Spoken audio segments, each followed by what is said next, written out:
নমস্কার, আমি দেবজ্যোতি কুচবিহার থেকে। আর আপনারা দেখছেন রান্তুর ছাদ বাগান। লঙ্কা গাছের পাতা কি শুধু পোকার কারণেই কোঁকড়ায়? না, আরও একটি কারণ রয়েছে।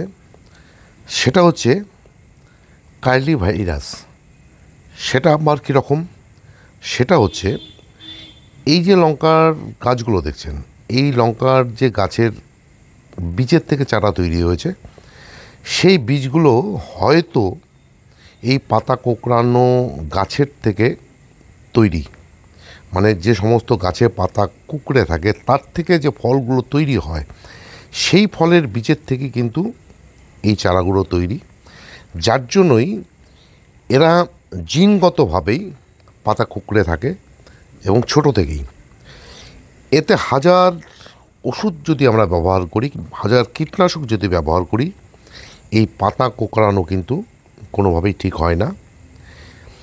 যেমন গাছে ফল ধরা ঠিকই তেমনই ধরবে, তবে পাতা থাকবে কুঁকড়ে।